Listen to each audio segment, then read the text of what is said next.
दोस्तों नमस्कार। 4PM news network और 4PM गुजरात पर आप सभी का बहुत बहुत स्वागत है। मैं हूं आपका दोस्त मयूर जानी। दोस्तों, ओबीसी आरक्षण पर भी अब जो है बहस छिड़ चुकी है। महिलाओं के आरक्षण के मामले में जब यह बात आगे चली तो राहुल गांधी ने एक प्रेस कॉन्फ्रेंस भी कर दी और कांग्रेस ने एक एवी भी जारी कर दी और इस पर जो है अब मोदी सरकार को घेरने की पूरी कोशिश हो रही है। विकास का अगर आपको मौका देना है तो उसको देने का तरीका क्या होना चाहिए, उस पर बहस छिड़ी हुई है। और अब क्योंकि हम सब जानते हैं कि देश में ओबीसी हमारे जो भाई बहन उनकी जो संख्या उनकी तादाद है वो महत्तम है, तो उसको लेकर एक पूरा एक एक विषय छेड़ दिया गया है। हम इस वीडियो में उस पर भी बात करने वाले हैं। उसके साथ साथ एक हम जो लगातार एक मुद्दे को उठा रहे हैं कि इस देश में अगर चुनाव चाहे जितने भी कर लीजिए आप, लेकिन चुनाव जो है वो आप बैलेट पेपर से करवाइए, चुनाव आप मशीन से ना करवाएं। ये हम तो कह रहे हैं लगातार। और बहुत सारे लोग जैसे वो फिरोज भाई हैं मुंबई में जो बैठे हैं, एक बार हमारे साथ तो 2 या 3 बार कार्यक्रम में बैठ चुके हैं, अगर आपको याद होगा। वो भी एक मुहिम चला रहे हैं। एक राहुल मेहता जी हैं, वो भी बहुत जबरदस्त मुहिम चला रहे हैं। देश में और भी लोग हैं जो इसको कह रहे हैं। बालेंद्र वाघेला जो सुप्रीम कोर्ट तक गए और बहुत साल तक लड़े हैं इस चीज को लेकर, वो सब कह रहे हैं। सैम पित्रोडा जिनसे मैं बातचीत की थी, उन्होंने खुद कहा है कि उससे बड़ा टेक्नोक्रेट हमको किसका प्रमाण चाहिए हमको कि भैया ये मशीन है तो मैनिपुलेट हो सकता है। तो देश, दुनिया के विकसित से विकसित देश जो है इसको अपनाया नहीं उसने ईवीएम को, लेकिन हम क्यों इसके मोह में इतने अंधे हो चुके हैं समझ में नहीं आ रहा है। तो उस पर मनीष तिवारी ने भी एक बात बड़ी विस्तार से कही है, वो भी सुनाएंगे आपको। और इस कार्यक्रम में हम पक्का वादा करते हैं भगत राम ने जो आरक्षण महिला आरक्षण बिल पर कहा है वो आपको पक्का सुनाएंगे। तो शुरुआत हम करते हैं वो एक छोटी सी एवी से जो कांग्रेस ने कांग्रेस की ओर से जारी की गई है, उसको सुना है उससे पहले, उसको दिखा है उससे पहले। हम हमेशा एक विनती करते हैं आपसे कि भाई अभी से इस वीडियो की लिंक को आप हो सके उतना शेयर कर दीजिए, तो ये जो बातचीत है वो मैक्सिमम लोगों तक पहुंच पाएगी आपसे, आप सभी के मदद से और आप सभी के सहयोग से। ये जरूर करें। तो ये पहले ये भी देख लें आप, छोटी सी है, इसको देखिए। हर वर्ग को साथ लेकर चलने वाली कांग्रेस किसी के साथ भेदभाव कभी बर्दाश्त नहीं कर सकती। इसीलिए राहुल गांधी ने संसद में साफ शब्दों में कहा है, महिला आरक्षण बिल को कांग्रेस का पूरा समर्थन है। I stand in support of the women's reservation bill. लेकिन ये ओबीसी आरक्षण के बगैर अधूरा है। ओबीसी आरक्षण को इसमें जोड़ा जाए और इसे जल्द से जल्द पास कर लागू किया जाए। I would like to have seen OBC reservation included in this bill. असल में राहुल चाहते हैं कि महिला आरक्षण बिल देश के हर वर्ग और हर तबके की महिलाओं। ये एक है जिसको मैंने कहा कि बहस छिड़ चुकी है और इसमें भाजपा जो है वो कहीं ना कहीं बैकफुट पर नजर आ रही है हमको, क्योंकि अब जो महिला आरक्षण बिल भी जो पारित किया है वो भी तो उसके ढेर सारे अलग अलग कार्यक्रम। अब भारतीय जनता पार्टी की आदत है, मोदी साहब की आदत है कि उस पर फिर वो भव्य से भव्य कार्यक्रम कर लेते हैं, लेकिन उसका अमलीकरण जो है वो अभी नहीं होना है, ये वो नहीं बताते। तो वो सब हो रहा है। उसके बीच में मनीष तिवारी जी ने जो कहा ईवीएम को लेकर, ये सुन के हमको बड़ा अच्छा लगा। हमने सोचा कि आपको भी वो बात, क्योंकि वो भी एक लॉजिकल आदमी है, रैशनल व्यक्ति है, और वो जो कह रहे हैं उसको आप सुनिए ध्यान से। कटुता और तर्कशीलता के साथ ईवीएम के चुनाव में इस्तेमाल पर आपने सवाल खड़े किए हैं, वो एक प्रश्न चिन्ह हर मानस के दिमाग पर खड़ा करता है। Democracy is too precious to be left to technology. The question is not that EVMs are manipulated. The question is that EVMs can be manipulated. That is reason enough to go back to paper ballots. For the simple reason that the electronic voting machine is at the end of the day a machine. And like any machine, it can be rigged, it can be hacked, it can be interdicted, it can be played around with. I do not understand the paternalistic obsession of the Election Commission of India with electronic voting machines. Even countries which had adopted electronic voting machines have gone back to paper ballots for the simple reason or for the apprehension that they can be interfered with. So under those circumstances, the 2024 elections must be held on paper ballots. The question is with regard to the integrity of the electoral process. And I would like to remind all of you that on the 3rd of August 2018, I had tweeted an RTI. In that RTI, the Election Commission had replied that they do not have the source codes of the electronic voting machines. The source codes perhaps may be available with Bharat Electronics Limited or Central Electronics of India Limited, CEIL. So therefore, I find it surprising that the Election Commission is vouching for the integrity of machines whose source code is also not available with them. What could be a greater travesty? So under those circumstances, all political parties, all progressive, nationalistic, patriotic political parties and all patriotic Indians must come together to protect the integrity of our democracy, to protect the integrity of our electoral process and ensure that we go back to paper ballots. And sir, you demand India Alliance should making a return to paper ballots. Well, I have said this earlier. I had raised this in the Lok Sabha also. I had asked the then Parliamentary Affairs Minister or the Law Minister, I don't recall correctly, but I think that video is available and during the course of the day I'll try and share that also. I had asked government that who has the source codes of the electronic voting machines, and therefore the response was a deafening silence from the government.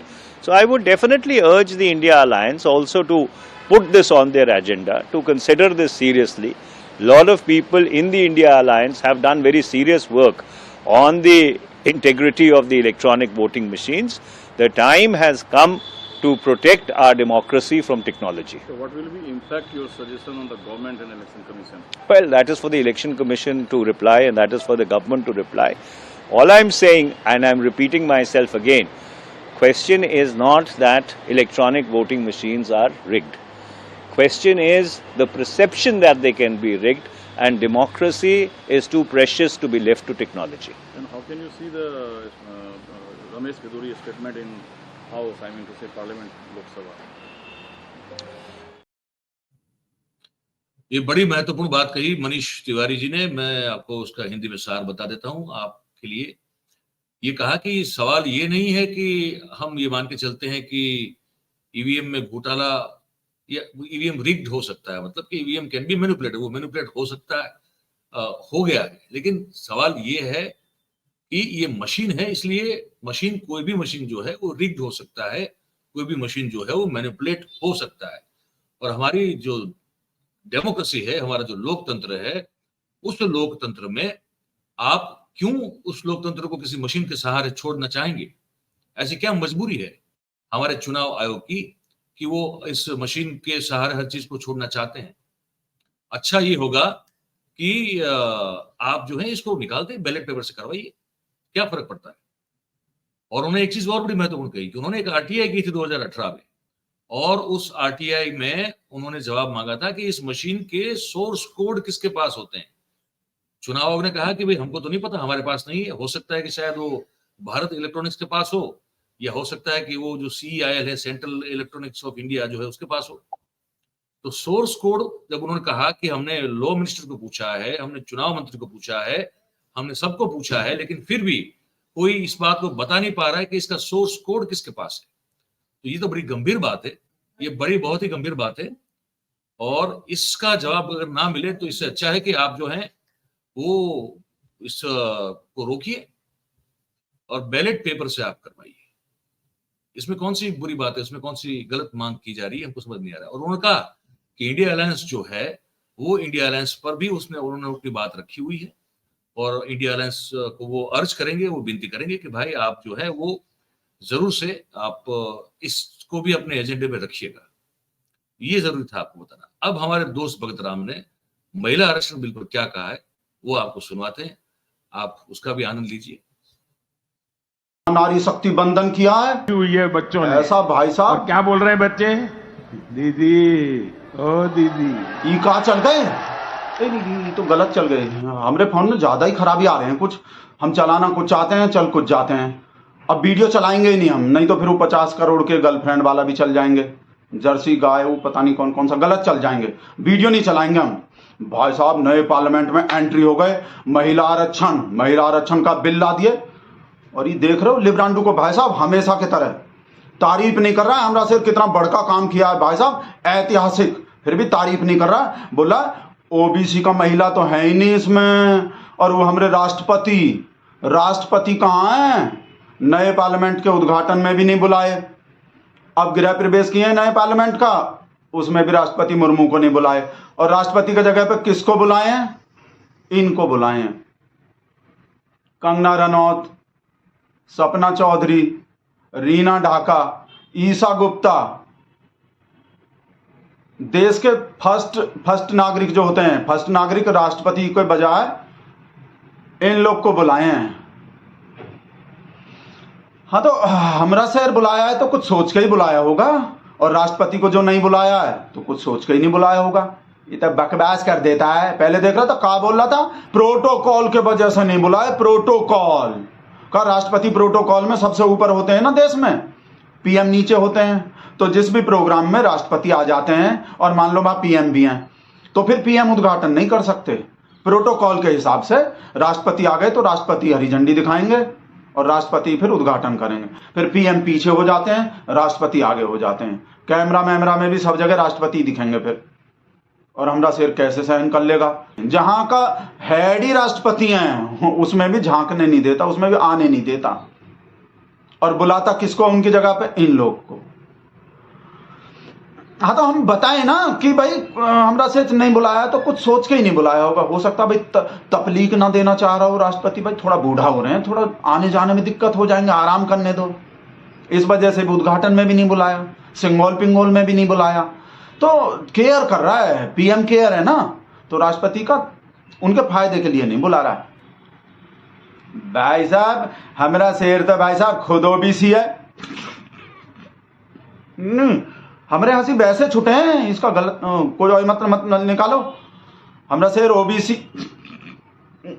जैसे महात्मा गांधी को दिल से मानता है ना, और गॉडसे को बिल्कुल नहीं मानता, पसंद नहीं करता, बिल्कुल ऐसे ही सेम हमरा शेर जो है ओबीसी।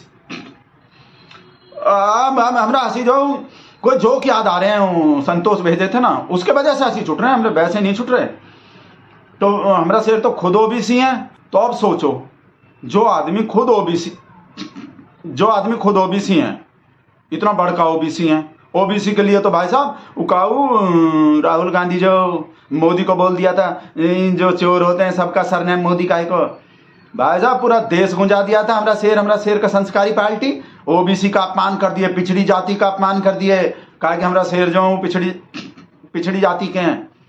तो सोचो, जो आदमी इतने से टॉपिक पे भाई साहब ओबीसी के लिए दिल का दर्द बाहर आ गए थे, वो आदमी भला महिला आरक्षण में जो ओबीसी का महिला को नहीं देगा। सोचो, खुद ओबीसी है जो, भाई साहब इस बार खुद इस हमारे गांव वाला, इस बार नहीं, वो जो ऊपर रहते हैं भाई साहब, इस बार खुद ऐसे सब पवित्र काम। तो ये भगत राम जी, अब उन्होंने महिला आरक्षण पर भी बात की, प्रोटोकॉल की बड़ी महत्वपूर्ण बात की उन्होंने, और साथ में प्रधानमंत्री हमारे जो ओबीसी हैं उस पर भी उन्होंने अपनी टिप्पणियां दी। अब भगत राम है, क्या कहें, हम तो उनको ज्यादा कुछ दलील कर नहीं सकते।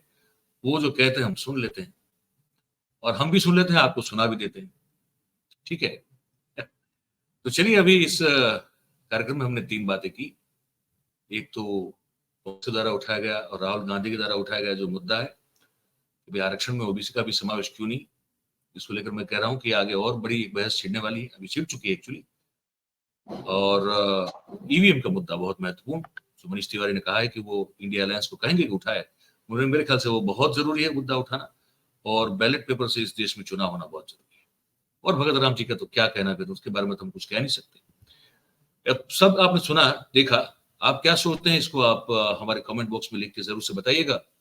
और बात अगर आपको हमारी पसंद आ रही है तो फिर आप हमारे इस वीडियो को लाइक कीजिए, इस वीडियो की लिंक को हो सके उतना शेयर कीजिए, और हमारी जो चैनल है उसको आप सब्सक्राइब करें और करवाएं अपने आसपास के लोगों से। बहुत बहुत धन्यवाद करते हैं आप सबका जो इस कार्यक्रम में हमारे साथ जुड़े। Thank you very much. नमस्कार।